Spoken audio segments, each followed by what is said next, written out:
Happy news for ISC final year economics students. Answers to the 2024 questions is available in text form along with the links and the QR code. You shall use the answers as such, else use the link to watch the video answers. A click will take you to the answer videos. The consumption function is shown by the curve C.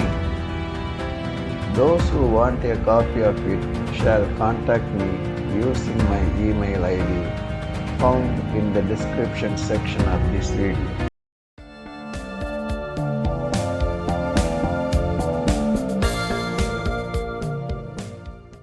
This is the 10th part of this series on answers to ISC 2024 board examination questions.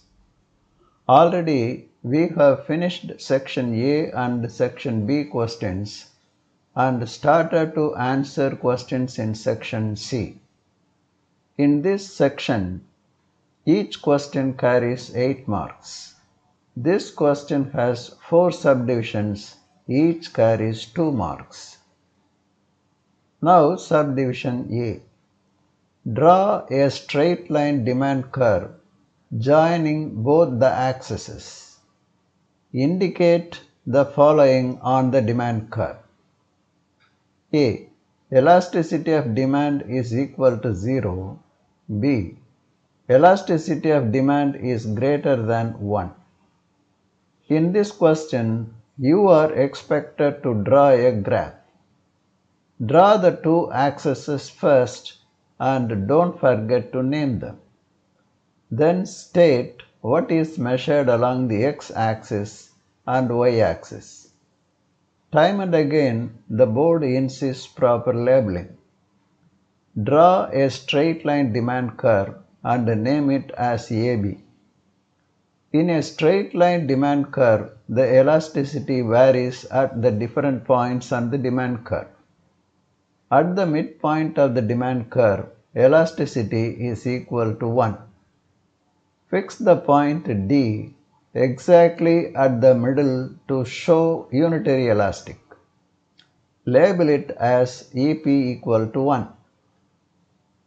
Points in the upper segment DA represent elasticity greater than 1.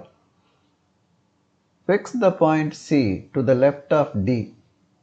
Label the point C as EP greater than 1. It represents elasticity greater than 1. Points in the lower segment DB represent elasticity less than 1. The extreme point B represents 0 elasticity. Label it as EP equal to 0. Our answer ends here. Subdivision B. Observe the graph given below and answer the questions that follow. Give a reason to explain if the graph shown above can be a common phenomenon or not. This question carries 2 marks. Now the answer. All the combinations on an indifference curve yield the same level of satisfaction. In the given graph, the indifference curve slopes upward from left to right. It means the number of units of both the goods keep on increasing. In such case, it is absurd to say that satisfaction from all the combinations are the same. In fact, level of satisfaction also will keep on increasing. The correct shape of the indifference curve is one of sloping downwards from left to right. In this case, when a consumer descends from left to right, the consumer foregoes a few units of good Y and substitute good X. It means loss of satisfaction due to sacrifice of good Y is exactly compensated by an increase in satisfaction due to acquiring additional units of good X, and so that all the combinations on such an indifference curve represent the same level of satisfaction. Subdivision C. What is an indifference map? Draw its diagram. The answer. First, draw the indifference map. Draw the two axes and label them properly.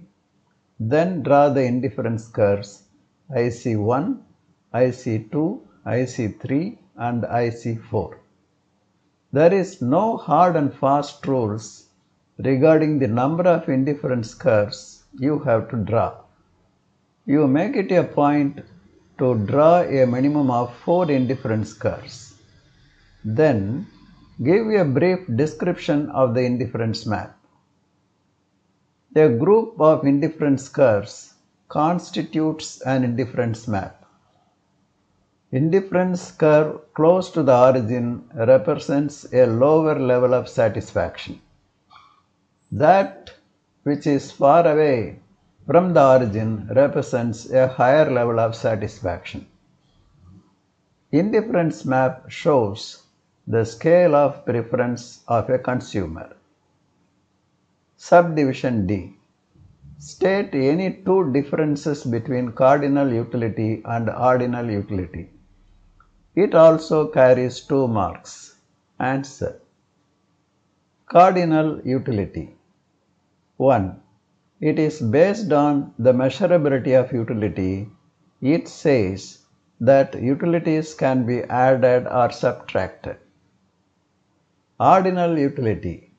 It is based on the principle that utility is not measurable, but one level of utility can be compared with another level of utility. 2. It uses price and diminishing marginal utility to explain consumer equilibrium. It uses price ratio and diminishing marginal rate of substitution to explain consumer equilibrium. Well, our discussion ends here. We shall meet in the next video lesson.